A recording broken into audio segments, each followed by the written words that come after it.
नमस्कार साथियों, माँ recce healing and mistake science से मैं मास्टर रेकी हीलर, हिप्नोथेरेपिस्ट और एस्ट्रोलॉजर शशि लखेरा आपका अपने चैनल पर बहुत बहुत स्वागत करती हूँ।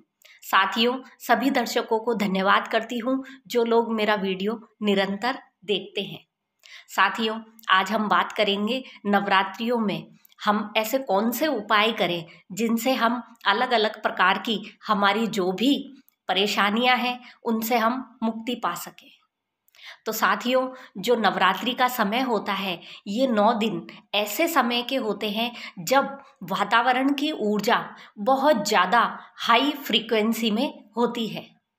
इस समय यदि कोई व्यक्ति सात्विक रूप से पूरी तरह से यदि किसी मंत्र का जप करता है या किसी विशेष साधना को करता है तो उसकी जो साधना होती है उससे जो एनर्जी उसके पास इकट्ठी होती है वो जल्दी ही यूनिवर्स से कनेक्ट हो जाती है और साधनाएं जप तप आदि सफल होते हैं। तो साथियों, ऐसे में यदि आप पूरी विश्वास श्रद्धा के साथ यदि कोई उपाय करते हैं तो माँ भगवती अपने भक्तों पर जरूर ही कृपा करती है। बस बात होती है कि आप माँ में कितनी अपनी श्रद्धा रखते हैं। तो साथियों, हम बात करते हैं सबसे पहले यदि कोई व्यक्ति मृत्यु तुल्य कष्ट भोग रहा है, उसके जीवन से जो परेशानियां हैं वो जाने का नाम नहीं ले पा रही और उसके जो रात की नींद है वो हराम हो चुकी है, उसे कहीं कोई रास्ता नज़र नहीं आ रहा, तो ऐसे में उस व्यक्ति को किसी एक आसपास के मंदिर की परिक्रमा करनी चाहिए। अगर सामर्थ्य हो तो आप आसपास के जो बड़े तीर्थ स्थान हैं उन पर जाकर पूरा एक चक्कर लगाकर घूमकर आप उसकी परिक्रमा कर सकते हैं।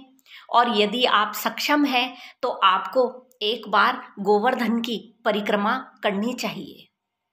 साथियों, जो आपके कष्ट होते हैं जब आप परिक्रमा करते हैं तो आपके पैरों में जो आपको पीड़ा महसूस होती है ये आपके कष्ट कटते हैं। तो आपको बिना देर किए ऐसे कष्टों से छुटकारा चाहिए तो आपको एक परिक्रमा जरूर लगानी चाहिए। साथियों, इसके साथ ही यदि आप पैसे से किसी भी प्रकार से परेशान हैं, आपके पास पैसा नहीं टिकता, आपके पास कर्जे की प्रॉब्लम है या फिर आपके पास में पैसा आता है उससे ज़्यादा उसके जाने के रास्ते होते हैं, तो इस तरह की जो भी लक्ष्मी से संबंधित परेशानियां हैं तो आपको सबसे पहले अपने पूरे घर की सफाई करनी चाहिए।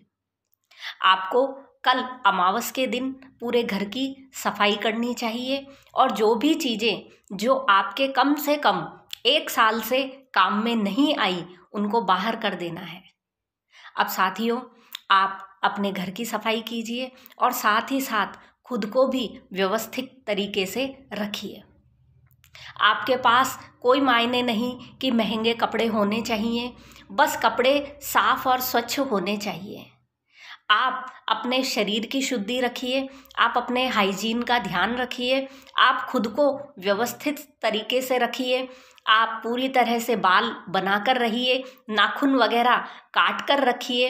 तो इस तरह से जब हम अपने शरीर का ध्यान रखते हैं तो हमारा खुद का ऑरा बहुत स्ट्रांग हो जाता है, बहुत पावरफुल हो जाता है। और ऐसे पावरफुल ऑरा में जब हम ऐसे घर में रहते हैं तो निश्चित ही माँ लक्ष्मी ऐसे घर में आने को मजबूर हो जाती है। तो माँ लक्ष्मी को बुलाने के लिए, मनाने के लिए सबसे पहले आपको स्वच्छता का ध्यान रखना चाहिए। साथ ही साथ साथियों, यदि आपके घर में कोई ऐसा व्यक्ति है जिसको किसी भी प्रकार की बीमारी है, लंबे समय से बीमारी से पीड़ित है या आप खुद बीमारी से पीड़ित हैं, शरीर में किसी प्रकार का दर्द है या फिर कोई दूसरा डिसऑर्डर है, तो ऐसे में आपको किसी भी देवता का कवच का पाठ करना चाहिए। जो कवच होते हैं ये हमारे ऑरा में आकर एक प्रोटेक्शन शील्ड बनाते हैं जिससे हमारी बीमारियों से और दूसरी जो भी नेगेटिव एनर्जीज होती है उनसे हमारी रक्षा करते हैं। तो साथियों, आप चाहें तो नवरात्रि में दुर्गा कवच का पाठ कर सकते हैं, आप चाहें हनुमान कवच का पाठ कर सकते हैं, नारायण कवच का पाठ कर सकते हैं। आपकी जिसमें जो श्रद्धा है आप उस कवच का पाठ कर सकते हैं। और यदि आपको कवच का पाठ करने में कोई परेशानी है तो आप महामृत्युंजय मंत्र का जाप भी कर सकते हैं, क्योंकि जो मंत्र होते हैं इनकी एक पर्टिकुलर फ्रीक्वेंसी होती है। निरंतर जब आप शुद्ध उच्चारित मंत्र का जाप करते हैं तो आपकी जो वाइब्रेशन होती है वो बहुत ज़्यादा हाई हो जाती है, आपका ऑरा स्ट्रांग हो जाता है।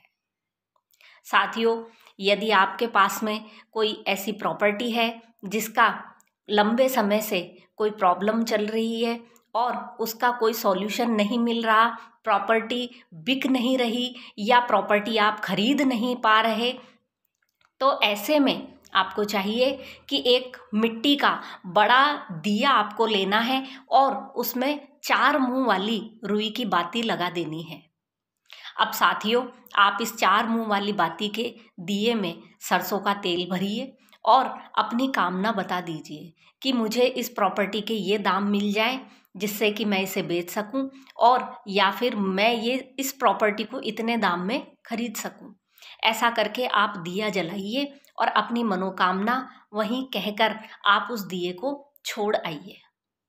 आप पाएंगे जल्दी ही आपका प्रॉपर्टी वाला केस सॉल्व हो गया है। साथियों, साथ ही साथ यदि आपको रिलेशन रिलेटेड कोई प्रॉब्लम है, आपको कोई ऐसा रिलेशन है जिसमें कि पहले जैसा प्यार स्नेह नहीं रहा, विश्वास नहीं रहा, और आप चाहते हैं कि ये रिलेशन वापस से पहले जैसा स्ट्रांग हो जाए, तो आपको चाहिए कि एक किसी ऐसे देवता के मंदिर में जाए जहाँ पर वो अपने साथी के साथ स्थित हो।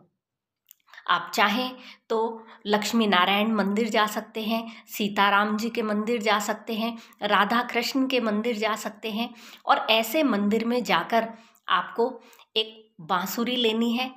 आप चाहें तो यदि आपकी सामर्थ्य है तो आपको एक छोटी सी, इतनी छोटी भी बांसुरी बहुत है, उस बांसुरी को आपको चांदी में बनवाना है और इस चांदी की बांसुरी में आपको शक्कर भर देनी है, और इस शक्कर भरी हुई बांसुरी को आप इस जोड़े वाले मंदिर में अर्पित करके आइए और प्रार्थना करके आइए कि जिस प्रकार आप लोगों का रिश्ता बना है इस प्रकार हमारा रिश्ता भी बना रहे।